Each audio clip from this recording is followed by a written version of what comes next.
Shalom, brothers and sisters.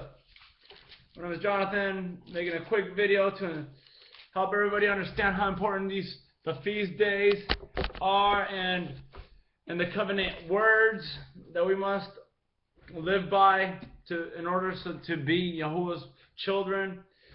Oh, I'm just so grateful for this time I get.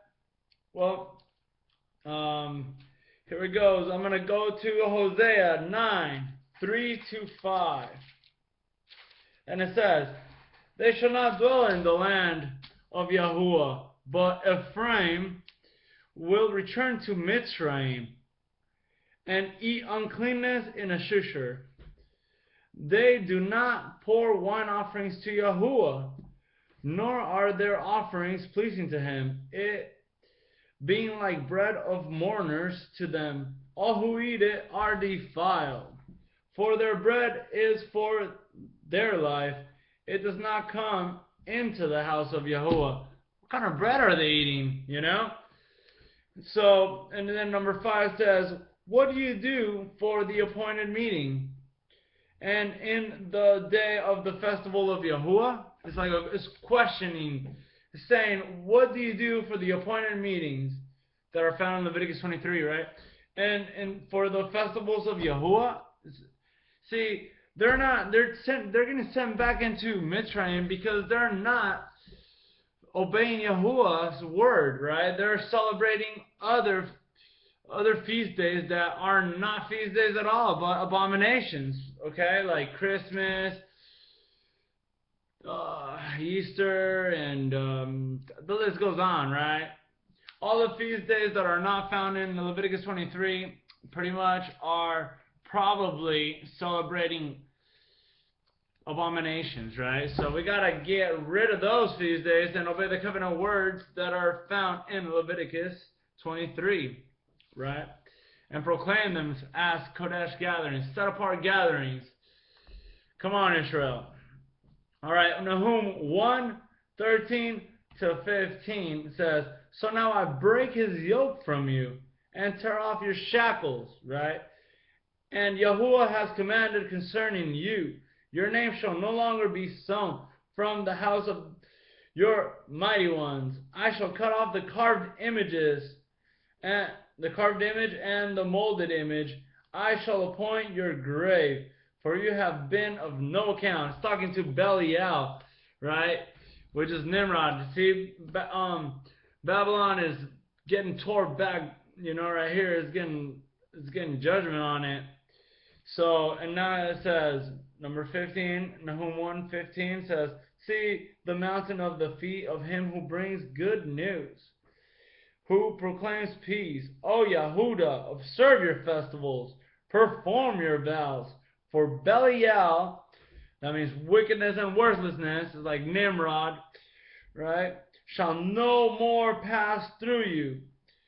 He has been cut off completely." So now that the enemy's cut off, he was the one that was preventing us from keeping our vows and performing our festivals, performing our vows and keeping the festivals, right? So this Babylon system is going to prevent you from keeping the word of Yahuwah. You know, that's what Mitzrayim is bondage, right? Egypt is just bondage with other false gods and all these. That's why we must know the name of the Creator to be able to be pleasing to him, because his name is Yahuwah, Yod-Heh-Wah-Heh. Pronounce it however you want. I'm going to pronounce it Yahuwah. And his son, Yahushua, he has come to bring us back into covenant, right? Because we had transgressed covenant and broke covenant, and we were divorced, right?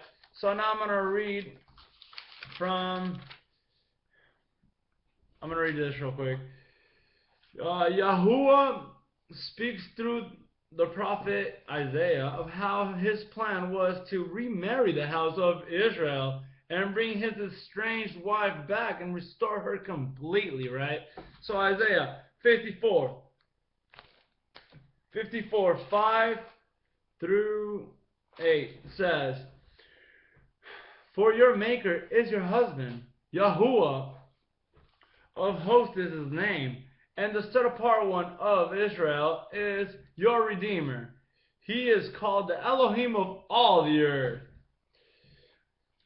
For Yahuwah has called you like a woman, forsaken and grieved in spirit, like a wife of youth when you were refused, declares your Elohim. For a little while I have forsaken you, but with great compassion I shall gather you. In an overflow of wrath I hid my face from you for a moment, but with everlasting kindness I shall have compassion on you, said Yahuwah, your Redeemer. See, and Yahushua means Yahuwah is our Redeemer. So it's just amazing to me how important it is to know who you're calling upon. Because Satan was found pride in his heart, and he wanted to be as Yahuwah. So he came down and created all these cults and religions. And if they're not calling on Yahuwah and observing his ways, they're calling on someone else, which say it's the adversary. You know, the adversary is anybody that is not Yahuwah, right? So I just now I was just looking at my Facebook and I saw that the cup, hold on, it's in Revelation, the cup of the woman, Mystery Babylon, that has many blasphemous names.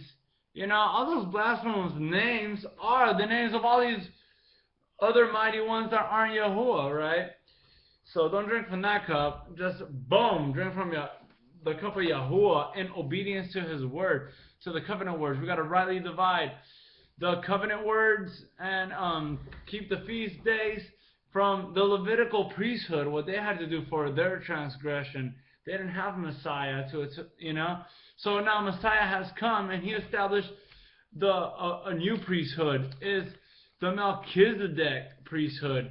And I am so grateful for this time that I get to proclaim his goodness in my life and in everybody's life, because Yahuwah has took us out with a mighty hand out of Mitzrayim, and we are just so grateful now that we have to keep his word and start washing ourselves in the water of his word to understand all these things.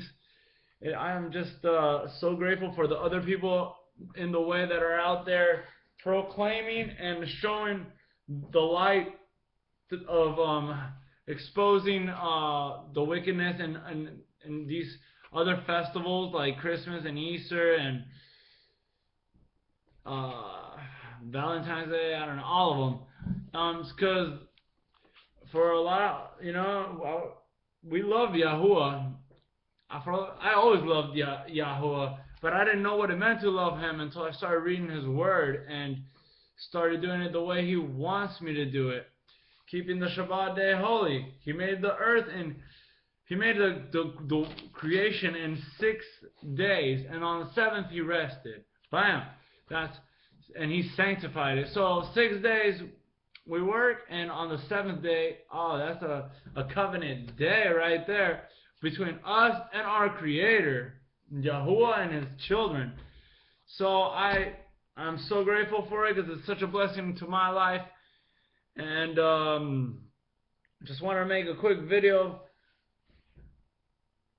I don't even know if I read that. Quick video of why we gotta keep doing the feast days and observing his vows, right? And okay, in Hosea 9:3-5.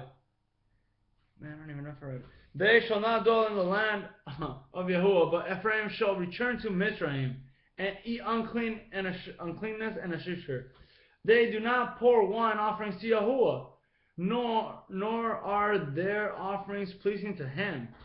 It being like bread of mourners to them, all who eat it are defiled, for their bread is for their life. It does not come from the house of Yahuwah. What do you do for the appointed meetings and in the days of the festivals of Yahuwah? It's telling us. So if we're not keeping these feast days and hey, what up?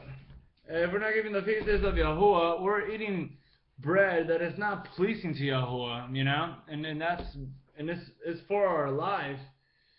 So it's asking us right here, what are you doing?